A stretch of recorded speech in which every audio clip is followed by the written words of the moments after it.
Alors, on en vient désormais à la généralisation de la notion de changement de variable pour des fonctions, cette fois, de plusieurs variables, justement.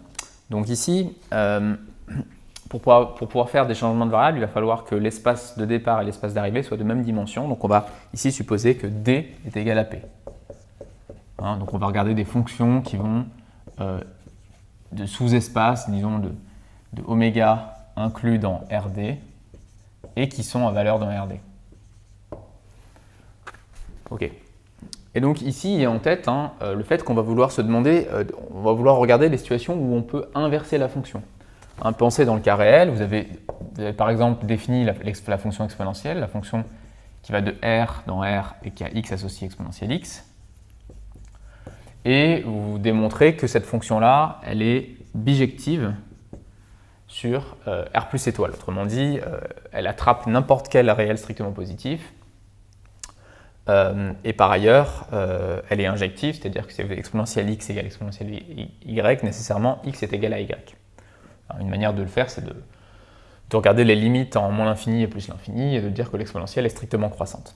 Et ça vous permet de définir la fonction logarithme en disant il existe, donc pour toute y, il existe un unique x tel que exponentielle de x égale y.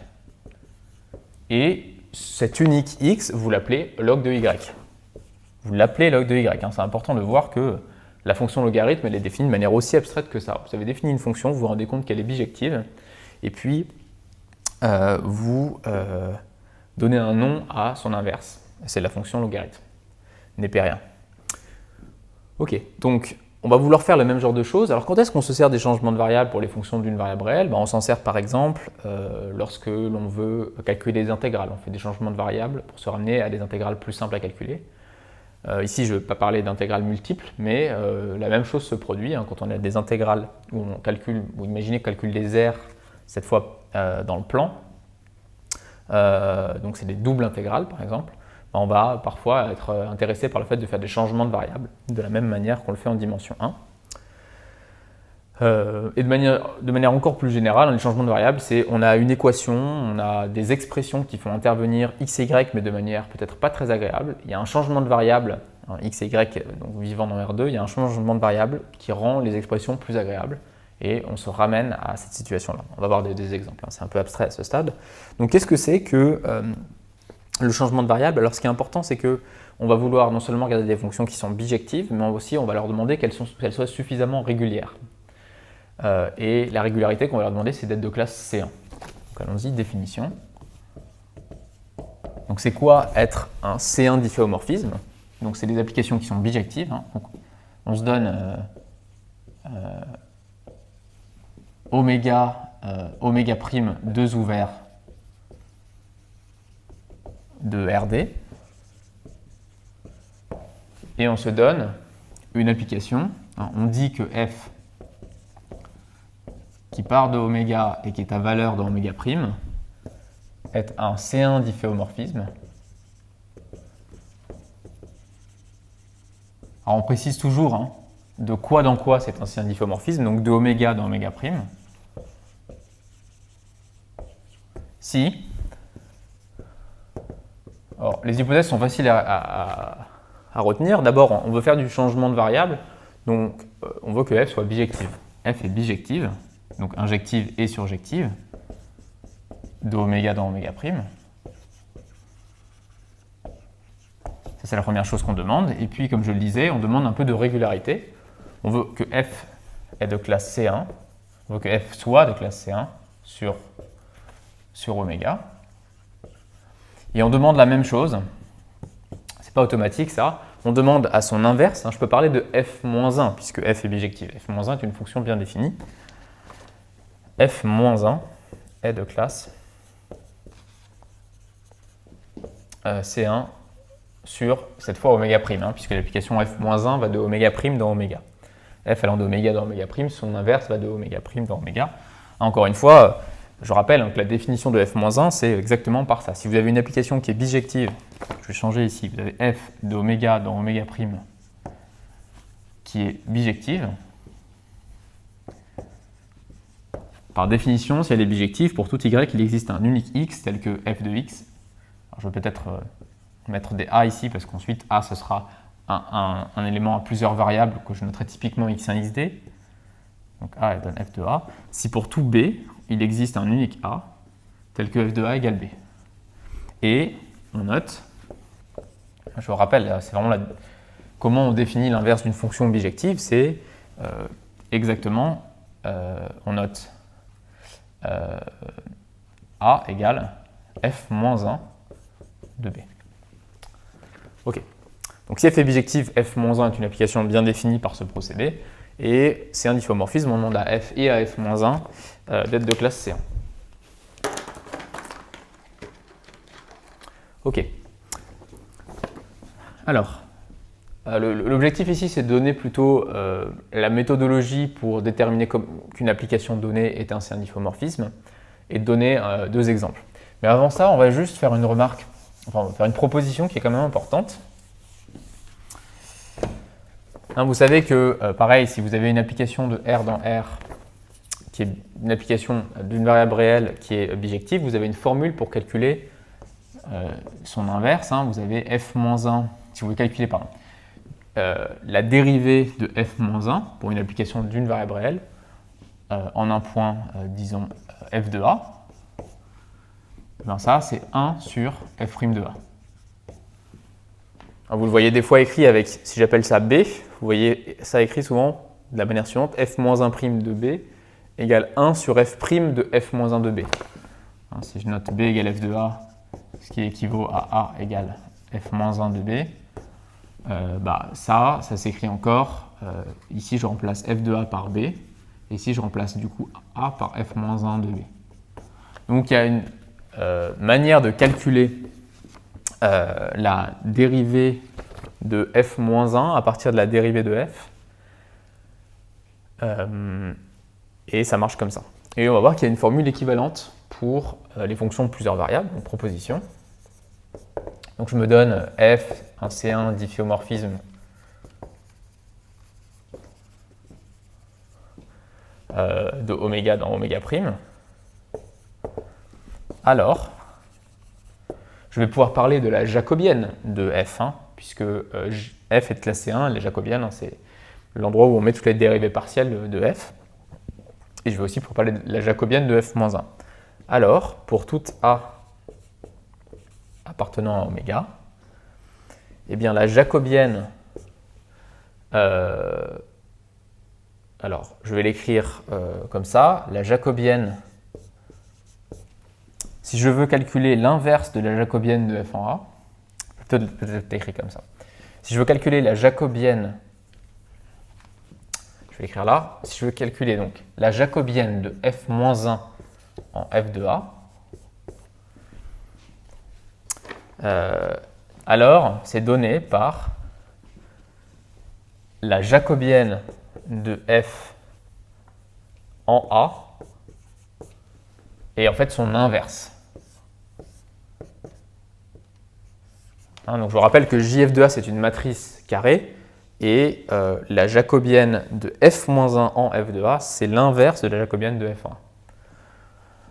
Ok, donc ici bien sûr j'aurais dû dire que, vous voyez qu'il y a dans la proposition, ce que je suis en train d'affirmer, c'est que cette matrice est inversible. Ce n'était pas évident a priori.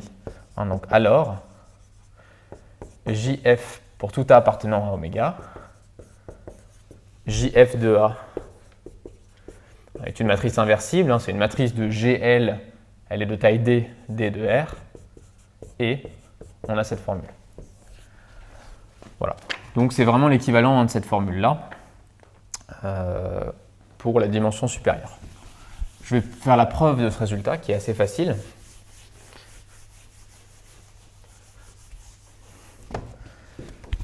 Et je vais partir de la définition de ce que je sais, c'est-à-dire que ce qu'on sait, nous, c'est que, donc, preuve, par définition, f et f-1, elles sont reliées par le fait que f rond f-1, c'est l'identité, et f-1 rond f aussi. Je vais simplement écrire que pour toute x appartenant à... Alors je vais peut-être l'écrire comme ça. F rond f-1, c'est l'identité. Mais comme f et f-1 sont de classe C1, j'ai le droit à la formule de composition des jacobiennes. De composition, de calcul de dérivée partielle, ce qui est équivalent à dire que la jacobienne d'une composition, c'est le produit des jacobiennes, d'une certaine manière. Je vous rappelle que JG rond F de A, c'est JG de F de A fois JF de A. Donc je vais appliquer ça ici avec G qui vaut F. Alors du coup, je vais peut-être l'écrire comme ça, ce sera plus clair. F moins 1 rond F, c'est l'identité. Donc je vais avoir ici, donc, pour le A que je me suis donné, disons pour tout A appartenant à oméga, qu'est-ce qui se passe? J'ai d'une part, donc, je vais l'écrire, comme ces deux applications sont les mêmes, hein, leurs jacobiennes sont les mêmes. Hein, j'ai deux applications qui sont identiques, donc forcément leurs dérivées partielles sont exactement les mêmes. C'est une évidence. Donc j'ai JF moins 1 rond F de A égale J identité de A. Ok, laissons de côté pour l'instant la jacobienne de l'identité. On va voir que c'est un truc très simple. Ça vaut quoi? Donc j'utilise cette relation-là avec f-1 égale g. G égale f-1. Donc ça vaut j de f-1 de f de A fois, au sens matriciel, jf de A égale j identité de A. Donc ça ressemble à peu près à ce que je voulais avoir. Hein. Là j'ai fait apparaître jf-1 de f de A qui est là et jf de A qui est ici. On va juste voir qu'en fait cet objet-là, peu importe la valeur de A, la jacobienne de l'identité en n'importe quel point, c'est la matrice identité. La matrice identité de taille D. Donc ça va être très facile à voir.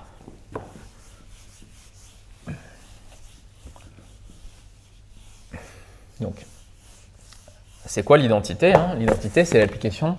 L'identité disons de RD dans RD, c'est l'application qui a X associe X. Donc au vecteur X, je vais l'écrire comme ça, X1, XD, associe le même vecteur, X1, XD. Par définition, c'est ça l'identité, bien sûr. C'est une application de classe C infinie, chacune des composantes est de classe C infinie. Bien sûr, je peux calculer sa jacobienne, et c'est ce que je m'apprête à faire. Donc, si je regarde la dérivée partielle de la IM composante de I, de l'identité, par rapport à la JM coordonnée. Je regarde en fait la JM dérivée partielle de la IM composante de l'identité. Je vous rappelle que c'est ça que je dois regarder pour calculer la matrice jacobienne. La matrice jacobienne, ça consiste à mettre toutes les dérivées partielles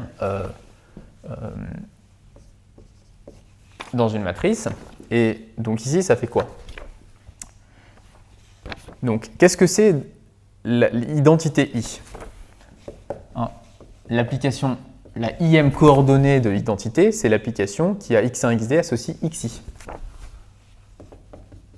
C'est l'application qui va de RD dans R et qui a X1, XD associe simplement la IM coordonnée, XI. Bon, si je calcule la dérivée partielle de ce truc-là par rapport à J, si jamais Xi est différent de XJ, pardon, si I est différent de J, sa dérivée partielle, ça vaut 0. Je suis en train de dériver par rapport à la JM variable, et ici j'ai la IM, et elles n'ont rien à se dire, elles sont différentes. Donc ça fait 0 si I est différent de J. Et puis si par contre I est égal à J, je suis en train de dériver Xi par rapport à Xi, ça fait 1. Ok, donc ça c'est si I égale J. Et donc finalement, j'en déduis quoi? Donc la jacobienne de l'identité en A, c'est la matrice identité. Alors je vais peut-être l'écrire comme ça, c'est la matrice identité, je vais l'écrire I indice D, c'est la matrice identité de taille D, et donc c'est la matrice, je vous rappelle que donc, pourquoi j'écris ça? Parce que la matrice identité de A, c'est je mets dans une matrice toutes ces dérivées partielles, et je viens de voir qu'en fait, si je regarde la première ligne, ça consiste à regarder les dérivées partielles de la première coordonnée d'identité par rapport à toutes les variables. Donc ici, je vais avoir 1, parce que je prends la première dérivée partielle de la première coordonnée de l'identité, ça fait 1, d'après ce que je viens d'écrire. Ensuite, je regarde la deuxième dérivée partielle de la première coordonnée, ça fait 0. etc. Et puis je peux refaire le même processus. Et en fait, je suis vraiment exactement en train de construire la matrice identité de taille D. Donc j'ai des 1 sur la diagonale et des 0 ailleurs. Voilà, donc ça c'est vrai en toute généralité, hein, c'est une sorte de... Au passage dans la preuve, hein, on se rend compte que la matrice jacobienne de l'identité, c'est simplement la matrice identité. Ok, alors dans ce cas-là, j'ai fini. Revenons à ça. J'avais ce produit matriciel, et ça je viens de démontrer que c'est la matrice identité de RD. Donc ça peut paraître abstrait, mais c'est très simple. Ça, si j'appelle ça grand A, et cette matrice-là grand B, j'ai grand A fois grand B égale l'identité. Ça, vous avez vu en algèbre linéaire que ça implique que la matrice qui est ici, cette matrice-là, est inversible, et son inverse est donné par ça. Donc, JF de A appartient à GLD de R, et son inverse, c'est B fois A égale l'identité, son inverse, c'est B. Donc J de F A moins 1, c'est précisément JF moins 1 de F de A. Qui est ce que je voulais montrer. Ok, donc ouais, la preuve n'est pas très compliquée. Alors, passons à un petit peu de méthodologie autour des changements de variables. Donc imaginez que vous avez sous la main, donc pratique du changement de variable.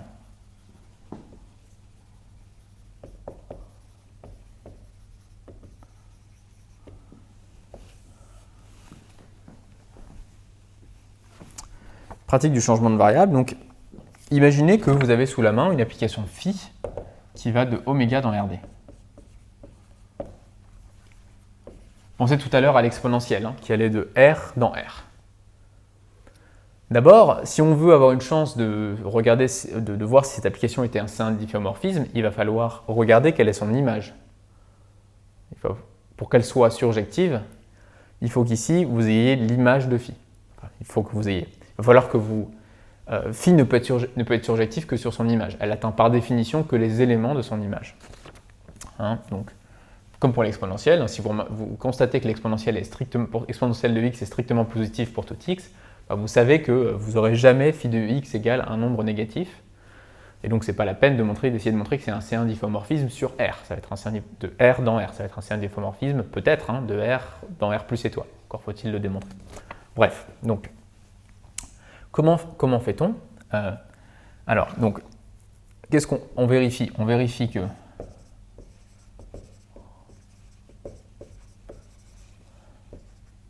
phi de classe C1, ça c'est la première chose à vérifier sur oméga. Ok, sinon on n'a même pas, il n'y a aucun espoir à essayer de montrer que c'est un difféomorphisme. Et puis ensuite il y a la question de justement regarder, d'essayer de montrer que éventuellement c'est une bijection sur un certain ensemble et déterminer son inverse. On écrit. Donc comment on démontre que quelque chose est une bijection? Donc on part de l'affirmation suivante, on écrit A appartient à oméga, phi de A égale B, et on essaie, par équivalence, d'arriver à résoudre cette équation en fonction de A. On va écrire A égale une fonction de B, auquel cas on aura l'inverse. Donc on veut écrire que tout ça, c'est équivalent au fait que B est dans un certain ouvert oméga prime et que A égale une certaine fonction psi de B. Je vais donner des exemples de cette méthode, mais c'est vraiment essayer de résoudre l'équation en A. Et attention, j'insiste ici sur le fait qu'on insiste bien sur A appartient à oméga. Alors, qu'est-ce que ça implique? Alors, phi est bijective de oméga dans oméga prime. Donc le oméga prime qui est apparu dans cette série d'équivalences est un ensemble sur lequel l'application est bijective et son inverse bien sûr est donné par psi-1. Donc quand on fait ça, on fait d'une pierre deux coups, on détermine l'ensemble sur lequel l'application est bijective et on détermine son inverse. Et puis le dernier point, bien sûr, à vérifier, hein, qui fait partie des hypothèses de ce que c'est qu'être un C1 diffomorphisme, eh bien c'est le fait que psi doit être de classe C1. On vérifie que psi est de classe C1 sur oméga prime. Bon, j'aurais dû mettre, on vérifie que, donc c'était, disons ça c'est le premier point, on vérifie que phi est de classe C1, donc je répète, on vérifie que phi est de classe C1 sur oméga, on écrit des équivalences pour expliciter ce sur quoi phi est bijective et son inverse, et enfin on vérifie que psi est de classe C1 sur oméga prime. Ok, donc je vais faire un exemple de ça, hein, puisque j'ai conscience qu'à ce stade c'est un peu abstrait, et l'exemple que je vais faire, ça va être, exemple,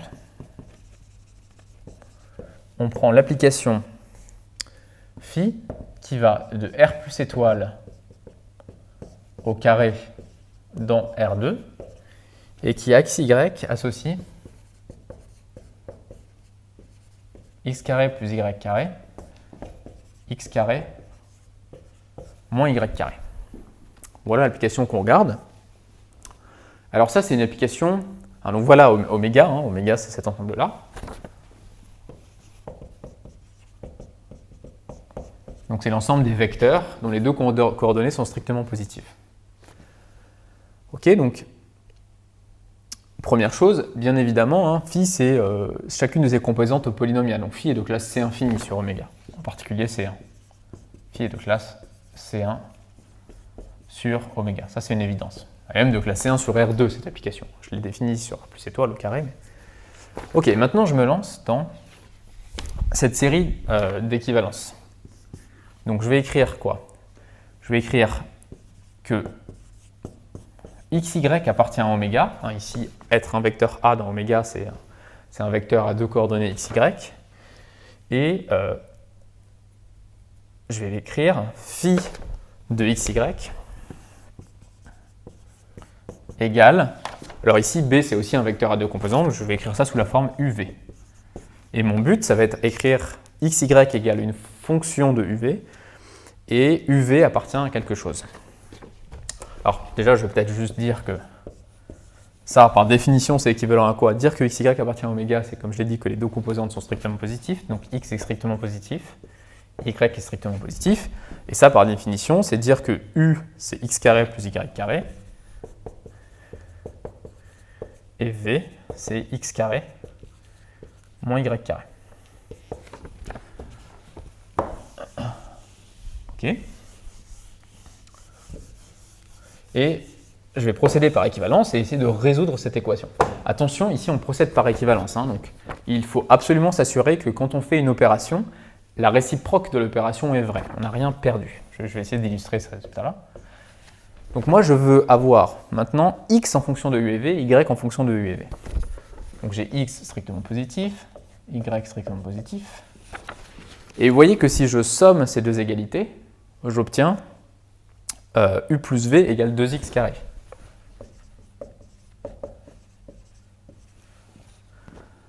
Alors là, je vais donner un exemple hein, d'une situation, d'une erreur hein, très standard. Vous pouvez vous dire, bon ben voilà, je suis parti de ça et donc j'ai ça. Ça c'est vrai. Si j'ai ça, eh ben, en sommant les deux égalités, automatiquement j'ai u plus v égale 2x carré. Mais vous voyez que ce n'est pas une équivalence, ça c'est seulement une implication. Hein, si je partais de ça, je ne pourrais pas obtenir ça, clairement. Donc attention, pour avoir une équivalence, il faut réécrire, il faut écrire une autre égalité qui va être telle que cette égalité et celle que je m'apprête à écrire sont équivalentes à ces deux égalités-là. Donc ici, par exemple, une manière de continuer à essayer de résoudre y en fonction de u et v, puisque là on a une formule qui nous donne x quasiment en fonction de u et v, c'est maintenant de faire la soustraction de ces deux égalités. Si on fait u moins v, on se rend compte qu'on a 2y carré. Ok, alors est-ce que c'est bien une équivalence? Oui, hein, parce que si maintenant je partais de ça et que j'essayais de revenir en arrière, donc pour vérifier que ça implique bien ce que j'ai ici, j'y arriverai. Hein. Pourquoi? Bah, simplement parce que là, à nouveau, je peux faire la différence de ces deux égalités et la somme et je retombe sur ça. Ok, donc clairement c'est bien une équivalence. Ok, je continue. Alors, donc ici c'est x supérieur à 0, toujours y supérieur à 0. Et maintenant, je veux résoudre, hein, je vous rappelle, moi je veux avoir x égale une formule en fonction de u et v et y égale une formule en fonction de u et v. Bon bah ici, j'ai x carré qui est égal à u plus v sur 2. Et ensuite, je peux passer à la racine. Pourquoi? Directement, parce que je sais que x est positif. Hein, si vous avez un nombre au carré égale quelque chose, bah, a priori, vous avez deux solutions pour cette équation. Mais comme x est positif, il y en a une unique. Donc ça, c'est équivalent à x égale racine de u plus v sur 2. Et même chose pour y, hein, je n'ai pas la solution avec un moins ici, car je sais que x est positif. Et même chose pour y. Y égale moins racine de u moins v sur 2. Bon, vous voyez qu'ici, c'est bien une équivalence. Hein. Clairement, je peux passer de là et revenir en arrière. Ok, je suis presque au bout. Là, ça y est, en fait, vous voyez, j'ai clairement xy égale psi de uv. Mais maintenant, il faut que je dise quels sont... ça, c'est ce qui définit oméga. Moi, je veux quelque chose qui définit oméga prime. Hein, donc, je veux savoir ce qui définit u et v. Alors ici, qu'est-ce que ça veut dire que x est strictement positif? C'est équivalent à quoi? Bah, vu la définition de x c'est racine de plus v sur 2, x est strictement positif si et seulement si u plus v est strictement positif. Donc ça, c'est équivalent à u plus v strictement positif. Et pour y, j'ai la même chose, il n'y a pas de moins ici, bien sûr. Et pour y, j'ai bien sûr le fait que u moins v est strictement positif. Et puis je peux même maintenant écrire xy égale psi de v avec... psi de uv, c'est l'application. Psi de uv, ça vaut racine de u plus v sur 2, racine de u moins v sur 2. Ok, donc ici, est-ce que j'ai fini? Alors oui, parce que ça définit complètement, je peux encore l'écrire comme ça, xy égale psi de uv, et uv appartient à oméga prime. Okay, et qu'est-ce que c'est qu'oméga prime? Bah, c'est l'ensemble des UV appartenant à R2 tel que U plus V est strictement positif et U moins V est strictement positif. Donc par cette série d'équivalences, j'ai non seulement identifié l'inverse de phi, mais j'ai aussi identifié un ensemble sur lequel l'application est bijective. Un ensemble oméga prime tel que phi est bijectif de oméga sur oméga prime. J'aurais plutôt le dire comme ça, j'ai identifié un ensemble sur lequel oméga prime tel que phi est bijectif de oméga sur oméga prime et j'ai identifié au passage l'inverse de phi. Ok.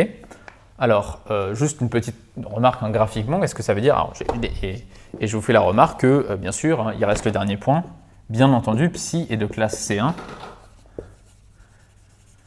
sur, et même de classe C infini sur oméga prime.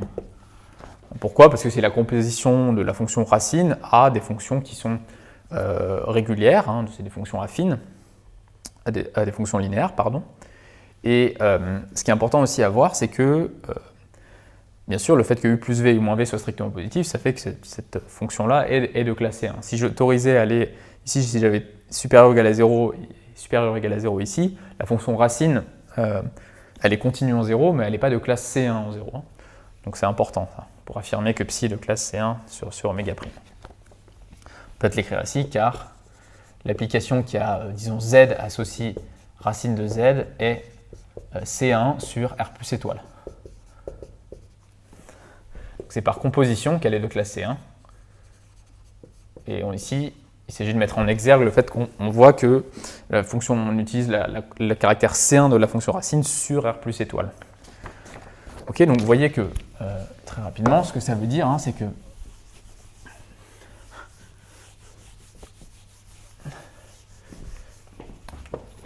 l'application phi, elle prenait en entrée un vecteur, un couple xy strictement positif, donc quelque chose comme ça, hein, donc sans compter ni cette partie-là, ni cette partie-là, puisque x et y sont strictement positifs. Et donc ça, c'est phi. Ça, c'est oméga. Hein. Et l'espace oméga prime, c'est l'ensemble des UV appartenant à R2. Donc là, j'ai x, y. Ici, j'ai UV. c'est l'ensemble des UV appartenant à R2 tel que, alors je vais le voir comme ça, tel que V est supérieur à moins U et V est plus petit, strictement plus petit que U. Hein, donc, si je trace la courbe V égale U et la courbe V égale moins U, qui sont ces courbes-là, ce que je suis en train de dire, c'est que l'ensemble oméga prime, c'est précisément l'ensemble compris entre ces deux courbes strictement. Hein, donc, il n'y a pas les droites incluses, ni l'origine. Et donc, c'est ça oméga prime. Donc, vous voyez que phi fait le va-et-vient de oméga à oméga prime, avec comme application réciproque, ce que j'ai appelé psi égale phi moins 1. Okay. Donc, c'est ça graphiquement qui se passe. Quand x, y se balade dans oméga, u et v, de manière bijective, hein, se baladent dans oméga prime. Et voilà l'image qu'il faut avoir en tête. On va faire un dernier exemple, qui est la question du passage en coordonnées polaires, qui est en fait un changement de variable assez compliqué. Et il faut plutôt savoir l'utiliser qu'en connaître toutes les subtilités pour le définir. Hein. Donc je vais juste, sans rentrer dans les détails, donner quelques éléments là-dessus. Donc on va regarder l'application phi, donc exemple, mais c'est un exemple à connaître, hein, c'est les coordonnées polaires. Alors, il y a des choses là-dedans qui ne sont pas vraiment à maîtriser, mais au moins connaître ce changement de variable et comment il s'utilise. Donc on va regarder l'application qui va de R plus au carré, pardon, de R plus croix R dans R2 et qui a R θ associe R cosinus θ, R sinus θ. Donc ça c'est sûr que ce n'est pas la première fois que vous le voyez. Une manière équivalente de localiser un point du plan, soit vous dites il a telle abscisse à telle heure donnée, soit vous dites il a telle distance de l'origine et à tel angle par rapport, disons, à l'axe des abscisses. Donc c'est exactement ce que dit cette application. Alors, il y a plusieurs problèmes avec cette application. Vous voyez que d'abord, comme cosinus et sinus sont deux pi périodiques, si je calcule, comment dire, si par exemple, je ne sais pas, moi je prends ce point-là, je vais prendre ce point-là, hein. Bon, bah, ce point-là, il a une distance, mettons, disons qu'ici on a une distance 1.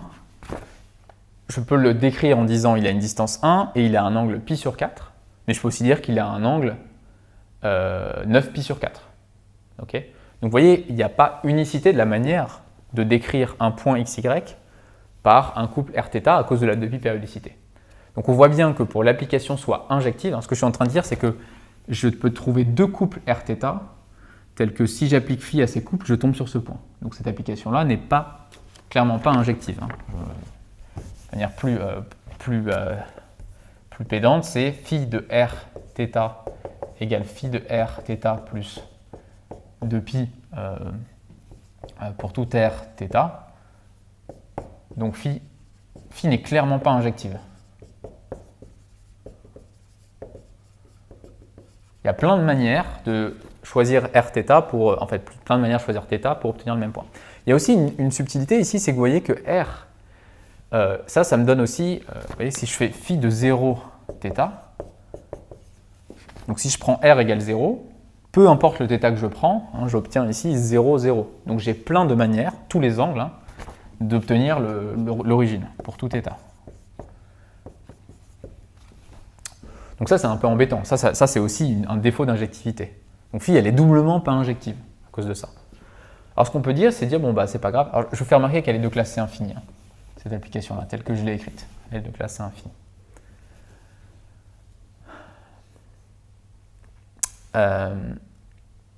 Mais donc maintenant, qu'est-ce qui se passe?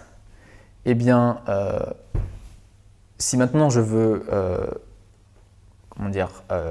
régler ce défaut d'injectivité, bah, je peux dire, bon, bah, je vais du coup prendre seulement un intervalle de taille 2pi ici, et puis vous voyez qu'il faut que j'exclue 0, j'ai pas trop le choix. Donc je vais changer l'intervalle de définition, hein, je change de phi, mais c'est le même phi, mais seulement je change son intervalle son ensemble de départ. Au passage, ce n'était pas un ouvert non plus. Maintenant, on va faire R plus étoile, par exemple, croix moins pi à valeur dans R2 et qu'il y a R θ associe R cosinus θ, R sinus θ. Et on va discuter un petit peu de cette application-là. Alors ça, d'une certaine manière, ça semble résoudre le problème d'injectivité qu'on avait. Pour ce qui est de la surjectivité, là je ne suis pas en train de le justifier, mais ce qui est derrière ça, c'est des résultats d'autres cours qui sont que chaque point z du plan complexe peut s'écrire R exponentielle θ. Donc la question de la surjectivité est couverte un petit peu par cette notion, je rappelle. Et donc il y a un équivalent sur le plan, bien sûr, pour tout z à partir de moins c. Il existe R θ tel que z égale R exponentielle θ. Et du coup, tout point, si vous l'écrivez x plus y, vous voyez que vous avez automatiquement, par ce résultat-là, le fait que x, y s'écrit R cosinus θ et R sinus θ. Donc ça vous donne la surjectivité de l'application. Donc il n'y a pas de problème de surjectivité ici. C'est vraiment une question de... Enfin, les problèmes vont arriver, mais c'est vraiment une question d'injectivité. Ok, maintenant, on a résolu le problème d'injectivité, mais regardons un petit peu ce qui se passe. Si maintenant, avec cette définition-là, donc j'ai pris un intervalle de taille 2π, et puis je me balade ici, par exemple, j'ai un point xy ici. Bon, bah, ce point, clairement, il s'écrit R cosinus θ, R sinus θ, et le θ qui va bien, vu qu'on s'est restreint cet intervalle, c'est on est tout proche de pi ici. On part de 0 là, et puis on arrive ici, on est presque à pi, on est à pi moins epsilon. Et puis on se balade comme ça, et quand on arrive au niveau, je vais même le mettre ici, quand on arrive au niveau de l'axe des abscisses, sur la partie des réels négatifs, bah, d'un seul coup, son angle passe à moins pi. La manière que j'ai de décrire son angle, vu ce que je prends ici, il passe à moins pi. Donc vous voyez que il va y avoir un problème ne serait-ce que de continuité ici, quand on fait ça. Je ne veux pas pouvoir décrire de manière continue un point xy à partir de cette application-là. Ok. Donc, autrement dit, on ne va pas réussir on n'a aucune chance de démontrer que cette application-là est un C1 difféomorphisme. Donc, il va falloir, d'une certaine manière, accepter ce problème, et ça, vous le voyez, alors souvent, vous le voyez même au niveau en terminale, vous le voyez parce que vous acceptez l'idée que vous le faites ici, le problème, vous le gérez ici. Vous dites, bon, bah là, l'angle, ça vaut 0, et puis quand j'arrive par en dessous, ici, ça vaut 2π, quoi. Donc vous acceptez cette discontinuité. Vous la traitez un petit peu, un peu différemment d'une certaine manière. Vous dites, en fait, vous ne gérez pas le problème d'injectivité et donc vous n'avez pas ces questions-là. Mais donc ici, du coup, ça va pas parce que cette application-là, elle est toujours continue, mais même c'est infini, mais par contre, on n'a aucune chance que son inverse le soit. C'est l'argument, disons, un peu avec les mains que je viens de donner ici. Donc en fait, il faut être un peu moins ambitieux et faire ça.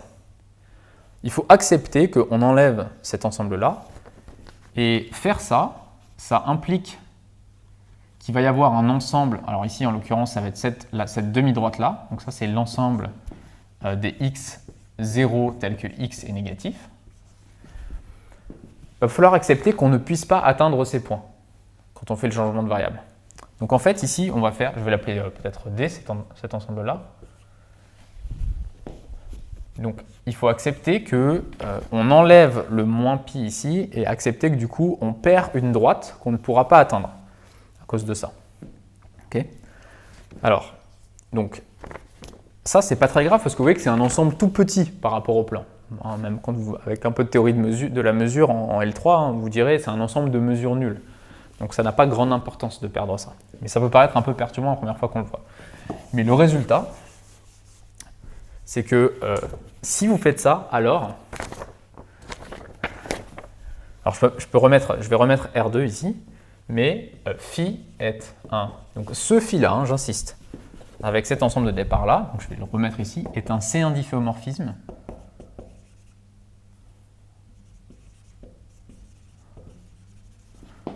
de R2, alors pardon, de R plus étoile, qui est bien un ouvert, croix moins pi, pi, à valeur dans quoi à valeur dans R2, privé de D, où D c'est la demi-droite de l'axe des abscisses négatifs. Ok, donc ça, il faut me croire, et une manière de me croire, c'est de voir l'inverse. Le fait que, avec cette écriture-là, vous vérifiez assez facilement que, effectivement, cette application-là, elle est bijective. On a résolu le problème d'injectivité tout à l'heure en se restreignant aux intervalles de cette forme-là. Et le fait qu'elle est surjective, c'est le fait que tout Z s'écrive comme ça, et on attrape tout R2 sauf cette demi-droite. Donc ça, c'est pas très difficile à voir. Et maintenant, pour le fait que c'est bien une manière un peu compacte de voir que c'est bien un difféomorphisme, c'est d'exhiber son inverse. D'inverse. Alors psi, qui va du coup de R2 privé de D dans R plus étoile, croix, moins pi, pi, et qui a xy associe. Alors bien sûr, pour remonter au rayon à partir de xy, vous faites simplement racine de x carré plus y carré. Et puis l'autre formule qui vous donne l'angle θ à partir de x et y, elle n'est pas du tout à connaître, mais je la mets juste par curiosité pour vous montrer qu'il y a une manière de la calculer. C'est 2 arctangentes de y sur x plus racine de x carré plus y carré. Donc voilà, l'avantage d'écrire ce truc-là, c'est que du coup, ça c'est une manière de vous montrer, vous pouvez du coup d'autant plus me croire, pour montrer qu'effectivement phi est bien un difféomorphisme de cet ensemble sur celui-là. Pourquoi? Parce que voici son inverse, je vous le donne, et vous voyez immédiatement que phi est de classe C1, psi est de classe C1, et donc le fait que vous avez bien un difféomorphisme.